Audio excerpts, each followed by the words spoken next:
ಫ್ರಾಯ್ಡ್ಗೆ ಈಜಿಪ್ಟಿನ ಪಿರಮಿಡ್ ಅನ್ನ ನೋಡೋ ಆಸೆ ಇತ್ತು, ಆದರೆ ಸಾವಿನ ಭಯನೂ ಇತ್ತು. ಅವು ಪೂರ್ತಿ ತಪ್ಪು.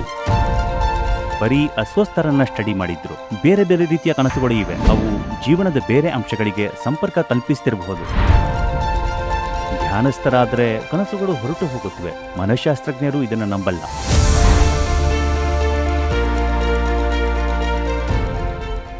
ಕನಸುಗಳು ಏಕೆ ಬಿಡುತ್ತೆ? ಅವು ಕರ್ಮಬೆಳೆಗೆ ಸಂಬಂಧಿಸಿದ್ದ ಕನಸುಗಳನ್ನು ನಿಡಿಸೋದರಿಗೆ ಜೀವನದಲ್ಲಿ ಒಂದು ಮಟ್ಟದ ಅರಿವನ್ನು ತಂದುಕೊಂಡ್ರೆ ಕನಸುಗಳು ಪೂರ್ತಿ ಹೊರಟು ಹೋಗುತ್ತವೆ. ಮನಃಶಾಸ್ತ್ರಜ್ಞರು ಇದನ್ನು ನಂಬಲ್ಲ. ಯಾರೋ ಕನಸಿಲ್ಲದೆ ಇರಬಹುದು ಅಂತ ಅವರು ನಂಬಲ್ಲ.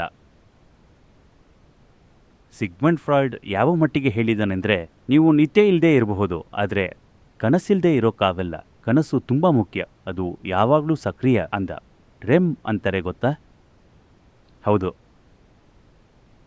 ನಿದ್ದೆಯಲ್ಲಿ ಇದು ಯಾವಾಗಲೂ ಆಗ್ತಾ ಇರುತ್ತೆ.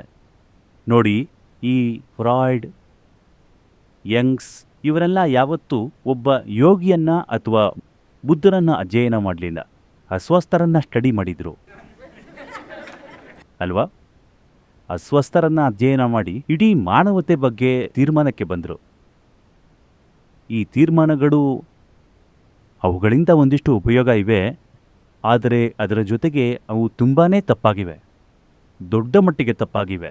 ಮನುಷ್ಯ ಏನಾಗಬಹುದೋ ಆ ಇನ್ನೊಂದು ಸಾಧ್ಯತೆಯನ್ನು ತೆಗೆದು ಹಾಕಿದ್ದಾರೆ. ಮನುಷ್ಯ ಅಂದರೆ ಹೀಗೆ, ಇನ್ನೇನಲ್ಲ ಅಂತ ಹೇಳಿದ್ದಾರೆ. ಫ್ರಾಯ್ಡ್ಗೆ ಒಮ್ಮೆ ಹೀಗಾಯಿತು. ಒಬ್ಬ ವ್ಯಕ್ತಿ ಬಂದ ಮತ್ತು ಅವನು ತಾನು ಸತ್ತಿದ್ದೀನಿ ಅಂತ ನಂಬಿದ್ದ. ಹಾಗಾಗಿ ಮನೋರೋಗಗಳಿಗೆ ಚಿಕಿತ್ಸೆ ಕೊಟ್ಟಿದ್ದ ಫ್ರಾಯ್ಡ್ ಅವನಿಗೆ ಒಂದು ಚಿಕಿತ್ಸೆನ ನಿರ್ಧರಿಸಿದ. ಪ್ರತಿದಿನ ಕನ್ನಡಿ ಮುಂದೆ ನಿಂತು ಇದನ್ನು ಹೇಳಬೇಕು ಅಂದ. ಸತ್ತವರಿಗೆ ರಕ್ತ ಬರಲ್ಲ, ಸತ್ತವರಿಗೆ ರಕ್ತ ಬರಲ್ಲ, ಸತ್ತವರಿಗೆ ರಕ್ತ ಬರಲ್ಲ. ಇದು ಮಂತ್ರ. ಪ್ರತಿದಿನ 3 ಗಂಟೆ ಕನ್ನಡಿ ಮುಂದೆ ನಿಂತು ಸತ್ತವರಿಗೆ ರಕ್ತ ಬರಲ್ಲ ಅಂತ ಹೇಳ್ಕೊಳ್ತಾ ಇರಬೇಕು. ಅವನು ಇದನ್ನು ಕೆಲವು ತಿಂಗಳು ಮಾಡಿದ. ಸರಿಯಾದ ಸಮಯ ಬಂದಿದೆ ಅನ್ನಿಸಿದಾಗ ಫ್ರಾಯ್ಡ್ ಒಂದು ಪೀನ್ ತಗೊಂಡು ಅವನ ಬೆರಳಿಗೆ ಚುಚ್ಚಿದ. ರಕ್ತ ಬಂತು. ಇದರರ್ಥ ಏನು ಅಂದ. ಆ ವ್ಯಕ್ತಿ ಸಂತೋಷದಿಂದ ನೋಡಿ, ಸತ್ತವರಿಗೆ ರಕ್ತ ಬರುತ್ತೆ ಅಂದ.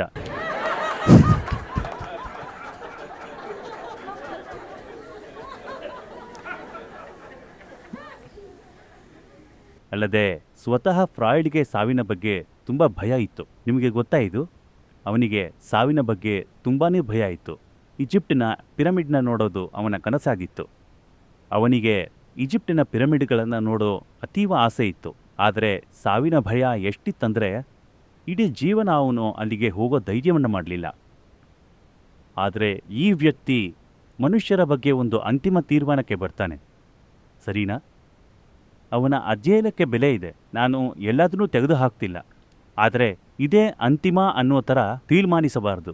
ಅದು ಮನುಷ್ಯರ ಕೇವಲ ಒಂದು ಮುಖ. ಹುಚ್ಚುತನ ಮನುಷ್ಯರ ಒಂದು ಮುಖ. ವಿವಶತೆ ಮನುಷ್ಯರ ಒಂದು ಮುಖ.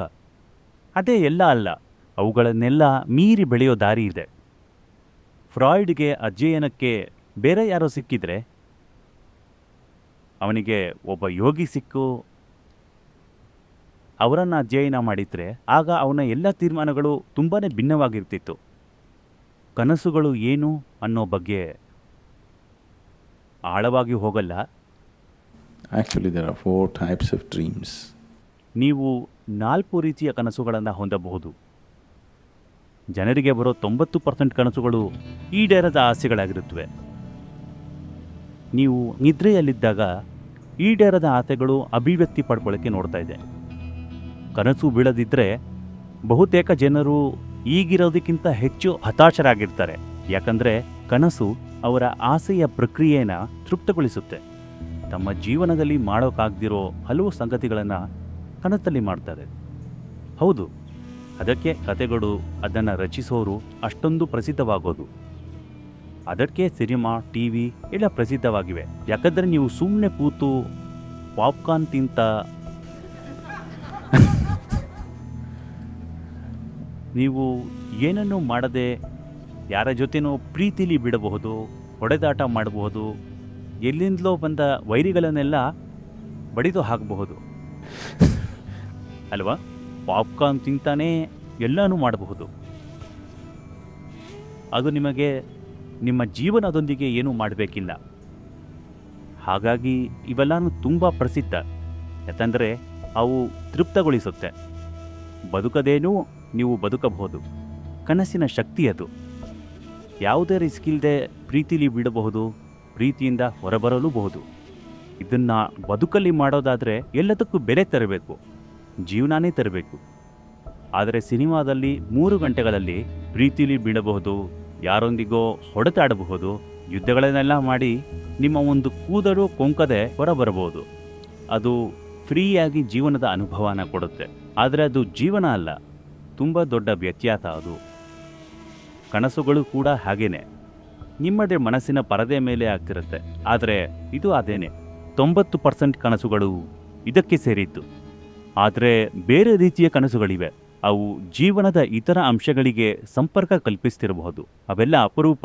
ಅದರ ಬಗ್ಗೆ ಮಾತಾಡಿದರೆ ಎಲ್ಲ ಕನಸುಗಳ ಬಗ್ಗೆ ಕಲ್ಪನೆಗಳನ್ನು ಮಾಡ್ಕೊಳ್ಳೋಕ್ಕೆ ಶುರು ಮಾಡ್ತೀರಿ. ಅದು ಅಪಾಯಕಾರಿ. ಹಾಗಾಗಿ ಕನಸುಗಳನ್ನು ಕೆಲಸಕ್ಕೆ ಬಾರದ ಅಸಂಬದ್ಧ ಅಂತ ಬದಿಗೊತ್ತಿ ಅಂತೀನಿ. ಯಾವುದೋ ಕನಸಿಗೆ ನಿರ್ದಿಷ್ಟ ಮಹತ್ವ ಇದ್ದರೆ, ನೀವು ರಾತ್ರಿ ಕಂಡು ನಂತರ ಮರೆತು ಹೋದ ಕನಸಿಗಿಂತಲೂ ಇನ್ನೂ ಗಾಢವಾದ ರೀತಿಯಲ್ಲಿ ಅದು ಅಭಿವ್ಯಕ್ತಗೊಳ್ಳುತ್ತೆ. ಹೇಗಿದ್ರೂ ಅದು ದೊಡ್ಡ ಅಭಿವ್ಯಕ್ತಿನ ಪಡ್ಕೊಳ್ಳುತ್ತೆ. ಕನಸುಗಳಿಗೆ ಅರ್ಥ ಕೊಟ್ಕೊಳ್ಳೋಕ್ಕೆ ಹೋಗೋ ಬದಲು, ಯಾಕಂದರೆ ಒಮ್ಮೆ ಅದಕ್ಕೆ ಕೈ ಹಾಕಿದ್ರಿ ಅಂದರೆ ಕಲ್ಪನೆಗಳನ್ನು ನಿಯಂತ್ರಿಸೋಕ್ಕಾಗಲ್ಲ, ದಾರಿ ತಪ್ತೀರಿ. ಎಲ್ಲದರಲ್ಲೂ ಎಲ್ಲ ಮೂಲೆಯಲ್ಲೂ ಆತ್ಮ ಅದು ಇದು ಅಂತೆಲ್ಲ ನೋಡೋಕ್ಕೆ ಶುರು ಮಾಡ್ತೀರಿ. ಯಾರನ್ನೂ ನೋಡಿ ಸ್ವಲ್ಪ ಆಕರ್ಷಿತರಾದರೂ ಓ ಹಿಂದಿನ ಜನ್ಮದಿಂದಲೂ ಗೊತ್ತು ಅನ್ಕೋತೀರಿ. ಈಗಿನ ಜನರಿಗೆ ಇವೆಲ್ಲ ಆಗುತ್ತೆ. ಪ್ರತಿದಿನ ದಾರೀಲಿ ಅವರಿಗೆ ಹೋದ ಜನ್ಮದಲ್ಲಿ ಸಂಬಂಧ ಇದ್ದವರು ಸಿಗ್ತಾ ಇರ್ತಾರೆ. ಯಾಕಂದರೆ ನಿಮ್ಮ ಕಲ್ಪನೆಗೆ ಬ್ರೇಕಿಂದ ಅದನ್ನು ಒಮ್ಮೆ ಚಾಲು ಮಾಡಿದರೆ ಅದು ಓಡುತ್ತೆ, ಸುಮ್ಮನೆ ಓಡುತ್ತೆ. ಹಾಗಾಗಿ ಸುಮ್ಮನೆ ಅದನ್ನೆಲ್ಲ ನಂಬದೆ ಇವೆಲ್ಲ ಅಸಂಬದ್ಧ ಅನ್ನೋದು ಉತ್ತಮ. ಅಸಂಬದ್ಧನ ಮೀರಿದ್ದಾದರೆ ಅದು ಹೇಗಿದ್ರೂ ನಿಮ್ಮ ಹಿಂದೆ ಬರುತ್ತೆ, ಅದು ಬಿಡಲ್ಲ. ಈಗ ಅದನ್ನು ನಿಲ್ಲಿಸೋದು ಹೇಗೆ? ಯಾಕೆ? ಚೆನ್ನಾಗಿ ಮಾಡ್ಕೊಳ್ಳಿ. ಅದನ್ನು ಒಳ್ಳೆ ಸಿನಿಮಾ ಮಾಡ್ಕೊಳ್ಳೋಕ್ಕಾಗಲ್ವಾ? ಫ್ರೀ ಸಿನಿಮಾ, ಅದನ್ನು ಯಾಕೆ ಎಂಜಾಯ್ ಮಾಡಬಾರ್ದು? ಆದರೆ ಅದನ್ನು ನಿಲ್ಲಿಸಬೇಕಂದ್ರೆ ನಿಲ್ಲಿಸೋಕ್ಕೆ ನೋಡಬೇಡಿ. ನೀವು ಧ್ಯಾನಸ್ಥರಾದರೆ ಕನಸುಗಳು ಹೊರಟು ಹೋಗುತ್ತವೆ. ಇವೆಲ್ಲ ಈಗಲೂ ಆಗ್ತಿರುತ್ತವೆ. ಆದರೆ ನಾವು ಸಾಮಾನ್ಯವಾಗಿ ಅದಕ್ಕೆಲ್ಲ ನಮ್ಮನ್ನು ಒಡ್ಡಿಕೊಳ್ಳೋಣ. ಇದು ಕೆಲವು ವರ್ಷಗಳ ಹಿಂದೆ ಆಯಿತು. ಯಾವುದೋ ಕಾರಣಕ್ಕೆ ಒಪ್ಪಿಕೊಂಡೆ. ಅವರು ನನ್ನಲ್ಲಿ ಏನಾಗ್ತಿದೆ ಅಂತ ಅಧ್ಯಯನ ಮಾಡೋಕ್ಕೆ ಬಯಸಿದ್ರು. ನನ್ನ ಮೆದುಳಿನ ತರಂಗಗಳನ್ನು, ಏನದು ಗಾಮಾ ವೇವ್ಸ್ ಅಂತನ? ಸರಿ, ಅವರು ಏನೇನೋ ಎಲೆಕ್ಟ್ರಿಕ್ ವೈರ್ಗಳನ್ನೆಲ್ಲ ಹಾಕಿ ಧ್ಯಾನ ಮಾಡಿ ಅಂತ ಹೇಳಿದ್ರು. ಸರಿ ಅಂದೆ. ಆಮೇಲೆ ಹೀಗೆ ಅಲ್ಗಾಡಿಸಿದ್ರು. ನಿಮ್ಮ ಮಿಷಿನ್ ಏನು ಹೇಳುತ್ತೆ ಅಂತ ಕೇಳಿದೆ. ಅದರ ಪ್ರಕಾರ ನೀವು ಸತ್ತು ಹೋಗಿದ್ದೀರಿ ಅಂದರು.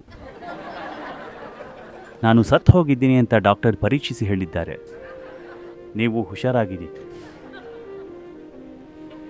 ನಾನೋ ಅಥವಾ ಬ್ರೈನೋ ಯಾವುದೋ ಒಂದು.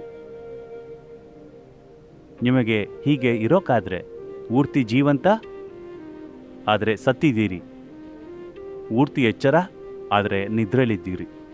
ನಿಮಗೆ ಹೀಗಿರೋಕ್ಕಾದರೆ ಅವರು ಮಾತಾಡ್ತಿರೋ ಯಾವ ಅಸಂಬದ್ಧಗಳು ನಿಮಗೆ ಪ್ರಸ್ತುತವಾಗಲ್ಲ.